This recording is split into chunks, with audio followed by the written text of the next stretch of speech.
तर आमदार सुरेश धस यांनी मिटकरींचे सर्व आरोप फेटाळले आहे। देशमुख हत्या प्रकरणावरून लक्ष हटवण्याचा हा प्रकार आहे असं धस यांनी म्हटलंय। आपल्यावरील आरोपांची चौकशी झालेली आहे, क्लीन चिटही मिळालेली आहे असंही धस यांनी म्हटलेलं आहे।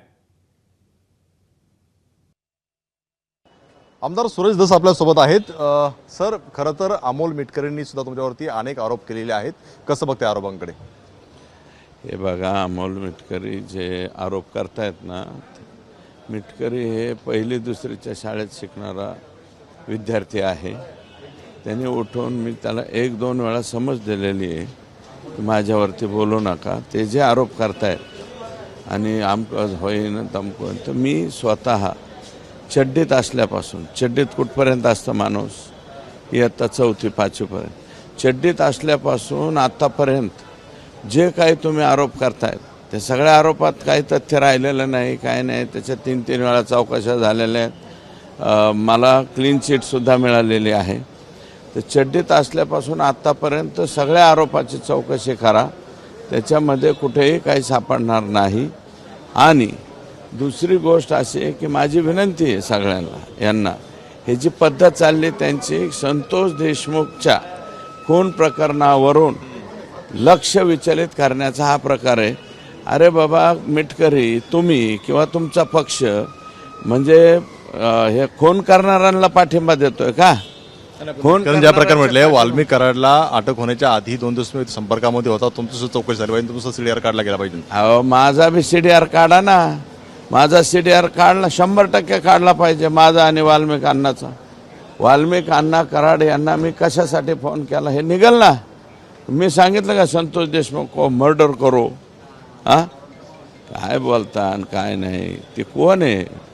मिटकरी? अरे बाबा, ही पद्धत नाही असं बोलण्याची। माझा सहआरोपी का काय म्हणला वाटतं तो? तर माझं म्हणणं आहे, वाल्मिक कराडला मी कोणत्या कामासाठी फोन केला ते पोलिसांनी जाहीर करावं, त्याच्यात काय एवढं विशेष? पण राष्ट्रवादी काँग्रेस पार्टी ही खुन्यांना पाठिंबा देते का, एवढंच माझं म्हणणं आहे। आणि अजित पवारांना भेटले त्यावेळेस हा प्रश्न केला होता? अजित पवारांना मी तेच सांगितलं ना, हे जे लोक आहेत असे वागणारे तुमचे, यांना जवळ ठेवू नका, ह्याच्यासाठीच भेटलो मी त्यांना। धनंजय मुंडे याच्या आधी म्हटलेलं आहे की जेवढे वाल्मिक कराड माझ्यासोबत संबंध आहेत तेवढेच तुमच्यासोबत संबंध आहेत। अरे हे जुनं झालं आता, ते शिळ्या पाडलेल्या बातम्याला तो कशाला होतो आणतो, पार गेलं ते खालास। हां, संबंध आहेत की नाही? अहो, संबंध त्याला लय शिळी जुनी बातमी झाली, तो कशाला उतो आणतो? आमच्या मराठी भाषेत म्हणते जुन्या कडेला उतो आणू नये। तू ते झाले, त्याचं उत्तर झालेलं आहे, सगळं झालेलं आहे। हां, पण अनेक आरोप दुसरे पण केलेले आहेत का? पाथर्ड मी दरोडा पाडला, दरोड्याच्या वेळेस सुद्धा जे दरोडेखोर होते ते थेट तुमच्याशी असा हे कनेक्ट केलं जातं ते? अहो, त्या ह्याला म्हणजे अमोल मिटकरी म्हणजे तेरे नाम झाल्यावर दिसतो, त्याचं तेरे नाम पाहिला ना तसा झाल्यावर दिसतो। तू कोणत्या प्रकरण, काय, कशाचं काय, त्याचं ताळमेळ आहे का त्याला? तुमच्यावरती इतर ओबीसी नेते हे करतायत की संतोष देशमुखची जो काही खून झाला त्याचं राजकारण जे आहे ते सुरत करतायत कुठेतरी स्वतःचे करतात। राजकारण सोडा, कोणते ओबीसी नेते, कोणते ओबीसी नेते?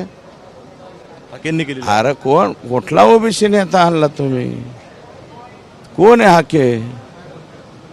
कुठले ओबीसी नेते आणि कुणाला नेते म्हणायला लागले का तुम्ही?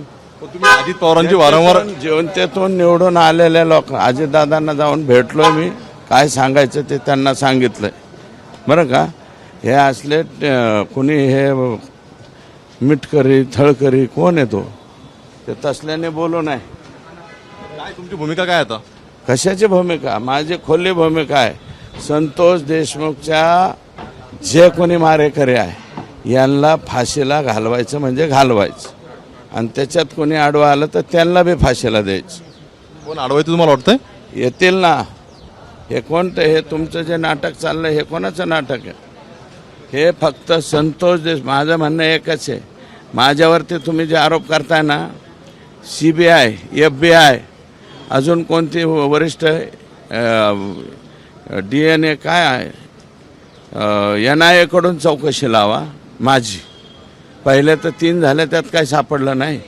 आता NIA कडनं बी चौकशी लावा माझ्याकडनं, पण राष्ट्रवादी काँग्रेसवाल्यांवर माणसं मारणाऱ्यांच्या बाजूने उभं राहू नका, मेलेल्या माणसाच्या बाजूने उभं राहा. महायुतीचं सरकार असताना तुमच्यावरती थेट अशा प्रकारचे आरोप करते राष्ट्रवादी, काय याचा अर्थ घ्यायचा? राष्ट्रवादी पक्ष मी म्हणत नाही. कोण हे मिटकरी स्वतः बोलत नाही आहे, मिटकरीला कोणीतरी बोलायला लावतंय. आणि माझं म्हणणं आहे, जो कोणी मिटकरींना बोलायला लावतोय त्यांनी बोलावं, त्याला उत्तर मी फार चांगलं देईन. कोण बोलायला होते? एक आहे मुन्नी, कोण आहे नाव सांगाल? मुन्नी आहे राष्ट्रवादीतली, तुम्ही कोड्यात का असं बोलता? म्हणजे आता असे राष्ट्रवादीतली एक मुन्नी आहे. काय म्हणजे कोण वरिष्ठ आहे, कोण आहे? राष्ट्रवादीतली वरिष्ठ मुन्नी एक, राष्ट्रवादीतली एक वरिष्ठ मुन्नी. अरे जा रे, तो काय आहे तुझं? आणि इकडं कोण म्हणजे कोण मुन्नी कोण आहे? राष्ट्रवादीतली बडी मुन्नी आहे. त्या बड्या मुन्नीला म्हणा तू इथं ये.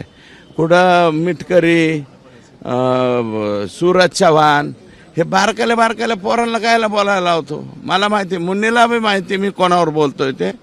आणि त्या मुन्नीने पुढे यावं. लोकांना, प्रेक्षकांना कळतं ना कोण मुन्नी आहे नेमकी? मुन्नी पुढे आल्यावर त्याची सुन्नी करतो मी. कुठेतरी दबाव आहे तुमच्यावरती? पाहतोय आपण की कुठेतरी जे आहे सुरेश धस पुन्हा एकदा आहे. वरती दबाव नाही. मी अगोदरच स्पष्ट नाव का घेत नाही तुम्ही? सभागृहात पण नाव घेताना आका आका करत होते, आता सुद्धा मुंडी कोण आहे नेमकं? घेत असतो मी नंतर. राष्ट्रवादीतली जी एक शहाणी मुन्नी आहे, कोण आहे? काय नाव असेल त्याला, बॅकग्राऊंड असेल, काही सांगा. ओळखून घ्या ना, तुम्ही ओळखून घ्या ना. त्या मुन्नीला सुद्धा कळन मी कोण बोलतोय ती. कोण आहे मंत्रिपदावरती आहे, पक्षाचा पदाधिकारी आहे, कोण आहे नेमकं? राष्ट्रवादीतली मुन्नी, बदनाम हो गई वाली मुन्नी. आता आपण राष्ट्रवादीच्या कोणतरी मागे आहे आणि ते धनंजय मुंडे आणि पाहतो आपण अमोल मिटकरी जे आहे ते यांना बोलायला वारंवार लावत आहे. त्यामुळे कुठेतरी सुरेश धस यांनी सुद्धा जे आहे ते राष्ट्रवादी आरोप केलेले आपल्याला पाहायला मिळत आहेत. राजू सोनवणे, एबीपी माझा, मुंबई. एबीपी माझा, उघडा डोळे बघा नीट.